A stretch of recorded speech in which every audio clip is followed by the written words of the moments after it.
He played God with billions. That was the illusion. A young, disheveled genius, moving money at the speed of thought, rewriting the foundations of modern finance, and reshaping a future where he alone seemed to determine which currencies, nations, and dreams would rise or fall. But illusions can't hold forever, and when this one shattered, it exposed not just a financial collapse, but a psychological one. Because money didn't just vanish, trust did. And trust is far more expensive to rebuild. Tonight, we're stepping deep inside the psychological engine that powered Sam Bankman-Fried, his rise, his myth, his empire, and the moment everything broke beyond repair. This is Empire Scalpgeist, where we dissect the darkest corners of power, psychology, finance, and deception. Here, every rise hides a shadow, and every fall leaves a trail worth following. And no modern financial tragedy casts a longer shadow than the story of the man once hailed as crypto's moral philosopher, and later exposed as its most disastrous gambler. Sam Bankman-Fried wasn't just another founder chasing the next trend, he was the prodigy, a math savant, a billionaire before 30, a quirky public figure who looked more like a misplaced college student than the architect of a global financial empire. Politicians welcomed him, celebrities endorsed him, journalists praised him, philanthropists embraced him, even world leaders sat across from him, hoping to understand the future he claimed to be engineering. On the surface, he was harmless, awkward, messy, eccentric in a way that felt disarming. He wore cargo shorts to meetings worth billions, slept on beanbags, and spoke like a socially anxious coder forced into the spotlight. But beneath the tousled hair, beneath the casual humility, beneath the philosophical promises of effective altruism, was a mind drifting toward moral collapse. Because behind the scenes at FTX, billions in customer money were being quietly rerouted into a private playground of leveraged bets, risky trades, political influence, and personal empire building. All hidden behind one of the most polished illusions the financial world had seen in decades. And when that illusion ruptured, it didn't just bring down a company, it brought down the faith of millions. It started with a single tweet, one that questioned FTX's reserves, just a spark in an ocean of crypto chatter. But this time, the spark hit gasoline. Within hours, customers tried withdrawing billions. Within 48 hours, withdrawals froze. Within 72 hours, FTX's liquidity, the so-called safe assets, evaporated like mist. Meanwhile, in a Bahamian penthouse packed with monitors and empty energy drink cans, Sam Bankman-Fried paced barefoot across cold tile floors, mumbling calculations that no longer made sense, staring at numbers collapsing faster than his mind could rationalize them. But here's the truth. The collapse didn't start that week. That week was simply when the lie ran out of room. So the question becomes, what kind of mind builds an empire on an unstable foundation and convinces millions it's solid ground?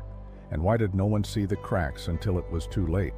This isn't a story about crypto volatility, or a single bad decision, or a market turning sour.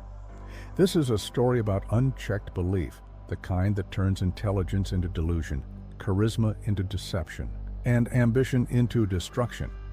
Core question: how does a man who claimed he wanted to save the world end up orchestrating one of the most devastating financial deceptions of the modern era? Before FTX, Sam Bankman-Fried lived in a world dominated by numbers, logic, and probability. At Jane Street Capital, he thrived, not because he was charming or charismatic, but because he was emotionally detached. Where others hesitated, he saw mathematical clarity. Where others felt stress, he felt puzzles. Where others saw moral boundaries, he saw variables. When he moved into crypto arbitrage, he found inefficiencies ripe for exploitation. And his first major success, moving millions through cross-border crypto price differences, cemented the myth of a reluctant genius guided by pure logic. crypto, chaotic and idealistic, needed a hero. Sam arrived at the perfect time with the perfect story. To many, he wasn't just smart. He was trustworthy because he seemed too disorganized, too awkward, too uninterested in wealth to be a villain. The world wanted a philosopher king for the digital age. They believed they'd found one. The rise FTX didn't just grow, it erupted. Sam created an exchange built for speed, sophistication, and global ambition. Liquidity soared, investors lined up. Celebrities, from athletes to actors, endorsed him. Politicians received donations. The media crowned him the White Knight of crypto. Every feature of Sam's public persona reinforced the myth. Disheveled hair, baggy shorts, old Toyota Corolla, sleeping on beanbags, talking casually about giving away everything. It was calculated simplicity, a billionaire who looked like he'd barely remembered to eat breakfast. So how could he possibly be plotting a financial empire? Narratives are powerful. This one became armor, and behind that armor a different reality formed. Alameda Research, Sam's trading firm, was losing money. FTX's explosive growth was straining liquidity. Customer funds became a tempting source of emergency capital. Risky trades became riskier. But the world didn't want to see these cracks. They were too busy watching the comet rise. What they didn't know was that this rise depended on a single fragile truth, that people never asked where the money actually was. Sam wasn't powered by greed in the traditional sense. Instead, 4 psychological currents pulled him deeper. 1. Utilitarian extremism. If the outcome benefits the world, the method doesn't matter. This thinking justified everything. 2. Moral exceptionalism. I'm solving bigger problems than everyone else, so the rules don't apply to me. 3. Risk intoxication. Every win reinforced the belief that he was invincible. Losses were temporary inconveniences, not warnings. 4. Emotional detachment. People were numbers, consequences were abstractions. Pain was statistical. This allowed billions in customer funds to quietly drift toward Alameda, hidden under the logic of temporary fixes, internal loans, and accounting quirks. For Sam, the story wasn't theft, it was optimization. But no system, no matter how sophisticated, can hide pressure forever. The breaking point. It arrived through a leaked balance sheet, a document showing that FTX wasn't backed by safe assets, but by tokens it had essentially invented. Suddenly, the myth of infinite liquidity cracked. A major rival questioned the reserves publicly. Confidence shattered instantly. Withdrawals surged. Billions attempted to leave the platform, but there was a fatal truth. The money didn't exist anymore. Inside FTX's headquarters, panic erupted. Employees who once praised Sam's brilliance watched silent chaos unfold. Some cried at their desks.